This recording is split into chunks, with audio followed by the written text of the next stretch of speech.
भारत में रॉकेट और ड्रोन से हमले की तैयारी कर ली गई थी। जो लाल किला में बम ब्लास्ट हुआ उसमें जांच में पता चला है कि भारत में रॉकेट और ड्रोन से हमले की तैयारी थी। अब तक 15 लोग मर चुके हैं, 32 गाड़ियों का इंतजाम हो चुका था, 32 क्विंटल आरडीएक्स उसमें रखने की व्यवस्था हो गई थी। और अब पता चला है, जब 6 राज्यों में पूरी जांच की गई है, एनआईए पूरे देश भर में जांच कर रही है, कि यहां एनआईए और ड्रोन के जरिए लगभग 50 शहरों में एक साथ हमला करने की योजना थी। सवाल यह है कि इसका स्थायी समाधान क्या है? क्या अग्नि, ब्रह्मोस, परमाणु बम, हाइड्रोजन से हम जिहाद, आतंकवाद खत्म कर सकते हैं? क्या हम बड़ी बड़ी मिसाइलों के जरिए आतंकवाद, जिहाद खत्म कर सकते हैं?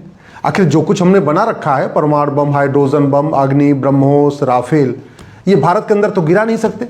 इसको तो हम दुश्मन देशों पे फेंक सकते हैं। भारत के अंदर जो जिहाद फैल रहा है, इसका क्या इलाज है? और अगर डॉक्टर आतंकवादी हो सकता है तो कंपाउंडर भी आतंकवादी हो सकता है, इंजीनियर आतंकवादी हो सकता है तो फिर तो पायलट भी आतंकवादी हो सकता है, अगर प्रोफेसर आतंकवादी हो सकता है तो स्टेशन मास्टर भी आतंकवादी हो सकता है, अगर प्लम्बर, फिटर, मैकेनिक आतंकवादी हो सकते हैं, फिर तो शादी विवाह में जो खाना बनाते हैं वो भी आतंकवादी हो सकते हैं। पता चला 500 लोगों की बारात आ रही है, उसमें जहर मिला दिया, 500 के 500 बाराती खत्म। अगर जिस तरीके से सिपाही पकड़े जा रहे हैं जिहादी, थानेदार पकड़े जा रहे हैं, दरोगा पकड़े जा रहे हैं, हवलदार पकड़े जा रहे हैं, लेखपाल, चपरासी, पेशकार पकड़े जा रहे हैं जिहादी, फिर तो भरोसा किस पे करें? तो इसका समाधान क्या है, ये किस पे कहीं चर्चा ही नहीं हो रही है। सुबह से लेकर शाम तक इतने लोग पकड़े गए, इतने लोग पकड़े गए, यहां डॉक्टर पकड़ा गया, यहां प्रोफेसर पकड़ा गया, यहां सॉफ्टवेयर इंजीनियर पकड़ा गया, यहां केमिकल इंजीनियर, बस यही चल रहा है सोशल मीडिया में। कोई भी इसके अस्थायी समाधान की बात नहीं कर रहा है। मैं आज आपको 20 सूत्री कार्यक्रम बता रहा हूं, बहुत गहन चिंतन के बाद बता रहा हूं कि अगर ये 20 सूत्री कार्यक्रम लागू हो गए भारत में तो भारत बच जाएगा। नहीं तो जैसे आप पाकिस्तान में हो रहा है, जो अफगानिस्तान में हो रहा है, जो बांग्लादेश में हो रहा है, आज नहीं तो कल, 10 साल नहीं तो 15 साल के बाद, 15 साल नहीं तो 20 साल के बाद वो सब भारत में होगा।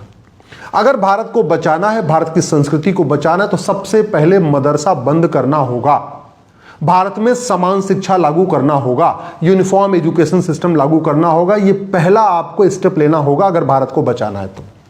भारत में मजहब के आधार पे जितने भी नियम कानून चल रहे हैं, जो मजहब के आधार पे बोर्ड है, जितने मजहब के आधार पे ट्रिब्यूनल है, जितने मजहब के आधार पे योजनाएं चल रही हैं, जितने मजहब के आधार पे कॉलेज खुल गए हैं, यूनिवर्सिटी खुल गई है, इन सबको आपको बैन करना पड़ेगा। एक अल-फलाह यूनिवर्सिटी पकड़ी गई है, भारत में कम से कम ऐसे 50 और कॉलेज और यूनिवर्सिटियां खुल चुकी हैं माइनॉरिटी के नाम पे। और वहां जो अल-फलाह में हो रहा है, ये बाकी जगह भी हो रहा है। जामिया में क्या होता है पहले हम देख चुके हैं, अलीगढ़ में क्या होता है हम पहले देख चुके हैं। ऐसे बहुत सारे engineering college, medical college, law college minority के नाम पे खुले हुए हैं। मैं फिर से कह रहा हूं, माइनॉरिटी मेजॉरिटी का कॉन्सेप्ट खत्म करना पड़ेगा, minority commission, minority affair ministry खत्म करना पड़ेगा, मजहब के आधार पे जो वक्फ बोर्ड, वक्फ ट्रिब्यूनल खत्म करना पड़ेगा, मजहब के आधार पे लोन वजीफा बंद करना पड़ेगा, मजहब के आधार पे स्कूल कॉलेज बंद करना पड़ेगा, मजहब के आधार पे किसी भी प्रकार की अगर विशेष सुविधा दी गई तो भारत की बर्बादी निश्चित है। और आज के नेता, अभिनेता, लेखक, बुद्धिजीवी, पत्रकार, कलमकार ये 20-25 साल के बाद आपके बच्चों को बचाने नहीं आएंगे। कोई नेता, अभिनेता लाल किला पे नहीं गया किसी परिवार को बचाने, कोई नेता, अभिनेता, लेखक, बुद्धिजीवी, पत्रकार कश्मीर में किसी को बचाने नहीं गया। जब पाकिस्तान का विभाजन हो रहा था तो कोई नेता, अभिनेता, लेखक, बुद्धिजीवी खड़ा होकर नहीं किसी को बचाया, न आगे बचाएंगे। ये कड़वी सच्चाई सुन लीजिए। अगर भारत को बचाना है तो हमें बीएनएस को बदलना पड़ेगा। मुझे समझ में नहीं आ रहा है, अमेरिका के पास इतना बढ़िया फेडरल पिनल कोड है, हम क्यों इसकी कॉपी करके भारत में लागू नहीं कर रहे हैं? क्यों हम इस पुराने, कहते नहीं, नई बोतल में पुरानी शराब मिला के इस बीएनएस को लेके घूम रहे हैं? ऐसा हमको फेडरल पिनल कोड जैसा अमेरिका का ऐसे ही भारत में लागू करना पड़ेगा। लफ्ज़ जिहाद को राष्ट्र की सुरक्षा घोषित करना पड़ेगा, देश की एकता, अखंडता के लिए खतरा घोषित करना पड़ेगा, जघन्य अपराध घोषित करना पड़ेगा, और इसमें एक चैप्टर जोड़ना पड़ेगा, ऑफेंस रिलेटिंग टू लफ्ज़ जिहाद। लैंड जिहाद को जघन्य अपराध घोषित करना पड़ेगा, एक चैप्टर नया जोड़ना पड़ेगा, ऑफेंस रिलेटिंग टू लैंड जिहाद। घुसपैठ को जघन्य अपराध घोषित करना पड़ेगा, एक नया चैप्टर इसमें जोड़ना पड़ेगा, ऑफेंस रिलेटिंग टू इन्फिल्ट्रेशन। धर्मांतरण को जघन्य अपराध घोषित करना पड़ेगा, इसमें नया चैप्टर जोड़ना पड़ेगा, offence relating to conversion. Population explosion जो हो रहा है, बम, जो जनसंख्या विस्फोट हो रहा है, ये बम विस्फोट से भी ज्यादा खतरनाक है। हम दो हमारे दो नहीं तो हम दो हमारे तीन सही, लेकिन कानून तो बनाना ही पड़ेगा और इसको सीधे सिटीजनशिप से जोड़ना पड़ेगा कि जो 3 से ज्यादा बच्चा पैदा करेगा, जो चौथा बच्चा पैदा करेगा, उसकी नागरिकता खत्म होगी और 10 साल की सजा होगी। जब ऐसा कानून बनेगा तब जनसंख्या नियंत्रण कानून सफल हो पाएगा। और ये नहीं किया हमने तो मैं फिर से कह रहा हूं 15 से 20 साल के बाद वो होगा जिसकी आपने कल्पना नहीं किया था। आज जो हो रहा है इसकी भी आपने कल्पना नहीं किया होगा, लेकिन हो रहा है। ऐसे 15 से 20 साल के बाद क्या होगा उसकी भी आप कल्पना नहीं कर रहे हैं, लेकिन वो होगा जो आपने कल्पना आज नहीं किया।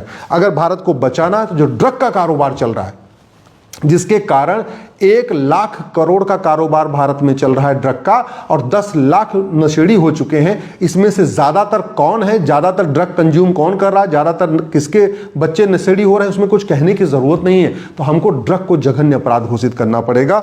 अगर भारत को बचाना है हमें विदेशी फंडिंग रोकना पड़ेगा। विदेशी फंडिंग कराने के लिए ही 2010 में कांग्रेस ने FCRA कानून बनाया था। वो कानून आज भी चल रहा है और उस कानून के जरिए लगभग 50,000 करोड़ की फंडिंग हो रही है। ये जो आतंकवादी पकड़े गए हैं, जिहादी पकड़े गए हैं, जो मिशनरियां धर्मांतरण का खेल कर रही, सबको उसके जरिए फंडिंग हो रही है। अगर भारत को बचाना है तो बैंकों के जरिए जो फंडिंग हो रही है, जो विदेशी बैंकें हैं जिनके ऑफिसेज भारत में हैं, उनके जरिए जो फंडिंग हो रही है, उसके लिए एक यूनिफॉर्म बैंकिंग कोड लागू करना पड़ेगा। अगर भारत को बचाना है तो हमें मनी लॉन्ड्रिंग कंप्लीटली बैन करना पड़ेगा, सबसे जघन्य अपराध घोषित करना पड़ेगा।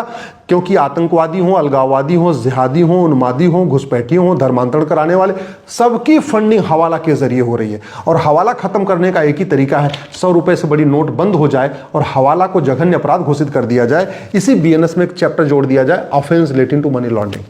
अगर भारत को बचाना है तो हमें ब्लैक मनी कंप्लीट खत्म करना पड़ेगा। थोड़ा भी अगर यहां भारत में ब्लैक मनी रही तो देश विरोधी गतिविधियां कम नहीं होगी, आतंकवाद, जिहाद, उन्माद खत्म नहीं होगा, पत्थरबाजी नहीं रुकेगी। और ब्लैक मनी रोकने का एक ही तरीका है, 1000 रुपए से ऊपर कैश लेन देन बंद कर दिया जाए और इसमें एक नया चैप्टर जोड़ा जाए, offence relating to black money, और ब्लैक मनी को जघन्य अपराध घोषित किया जाए। जब तक बेनामी लेन देन चलेगा तब तक इनकी फंडिंग होती रहेगी, और फंडिंग होती रहेगी तो आतंकवाद, जिहाद, मजहबी उन्माद चलता रहेगा, घुसपैठ, धर्मांतरण होती रहेगी। समाधान यही है, 10,000 रुपए से ऊपर मैंडेटरी, आधार को मैंडेटरी कर दिया जाए और इसमें BNS में एक चैप्टर जोड़ा जाए, ऑफेंस रिलेटिंग टू बेनामी ट्रांजैक्शन, और बेनामी लेन देन को भी जघन्य अपराध घोषित किया जाए। अगर भारत को बचाना है, भारत की संस्कृति को बचाना है, तो हमें पुलिस रिफॉर्म करना पड़ेगा। हमें एक इंडिपेंडेंट पुलिस चाहिए, हमें एक रिस्पॉन्सिबल पुलिस चाहिए, हमें एक अकाउंटेबल पुलिस चाहिए। हमें सत्ता की गुलाम पुलिस नहीं चाहिए।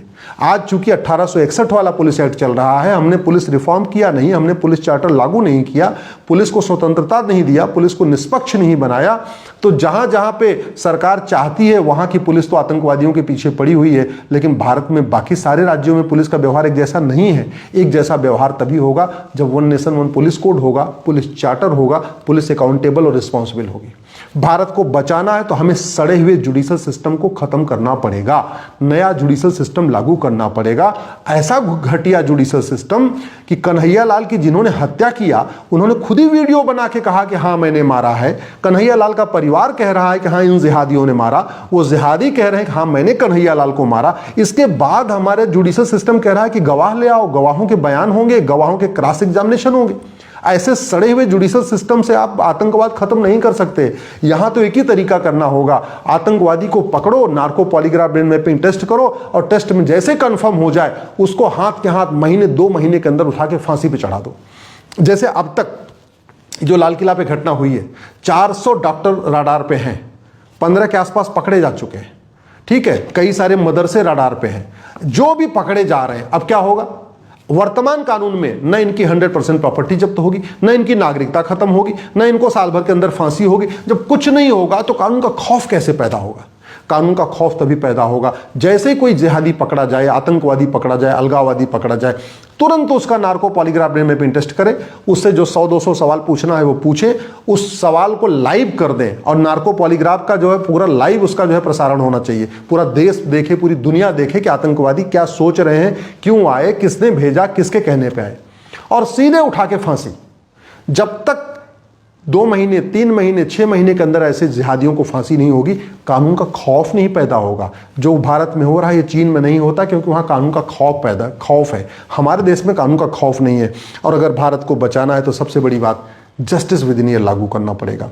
मैं फिर से कह रहा हूँ, पहले भी कई बार कह चुका हूँ, आतंकवाद की चर्चा करने से आतंकवाद खत्म नहीं होगा, अलगाववाद की चर्चा करने से अलगाववाद खत्म नहीं होगा, जिहाद की चर्चा करने से जिहाद नहीं खत्म होगा, घुसपैठ की चर्चा करने से घुसपैठ नहीं खत्म होगी, धर्मांतरण की चर्चा करने से धर्मांतरण नहीं रुकेगा, ड्रग स्मगलिंग की चर्चा करने से ड्रग स्मगलिंग, कोई भी समस्या चर्चा करने से ठीक नहीं होगी। लेकिन मैं कह रहा हूं जितने ये खतरे हैं, सारे के सारे खतरे 90% साल भर में कम हो सकते हैं, सारे के सारे, चाहे लव जिहाद हो, चाहे लैंड जिहाद हो, चाहे धर्मांतरण हो, चाहे घुसपैठ हो, चाहे जनसंख्या विस्फोट हो, अलगाववाद हो, आतंकवाद हो, जिहाद हो, मजहबी उन्माद हो, पत्थरबाजी हो, या आरडीएक्स की खरीदने बेचने की जो कुछ भी है, ये सब 90% साल भर में खत्म हो सकता है। बस नियम कानूनों को बदलना होगा। इसलिए मैं आपसे हाथ जोड़ के निवेदन कर रहा हूं, पार्टियों की गुलामी छोड़ दीजिए। ये गांधीवादी, समाजवादी, लोहियावादी, अंबेडकरवादी, पेरियारवादी केवल आपको गुमराह करके पैसा जमा कर रहे हैं, पैसा इकट्ठा कर रहे हैं। ये जिन नेताओं के भरोसे बैठे हुए हैं, ये सब के सब, कोई ऑस्ट्रेलिया भागेगा, कोई कनाडा भागेगा, कोई लंदन भागेगा। इन लोगों ने अपना बढ़िया वहां पे प्रॉपर्टी वगैरह खरीद लिया है। फंसेंगे हमारे और आपके बच्चे। तो दल गुलामी छोड़िए और कठोर कानून की मांग करिए।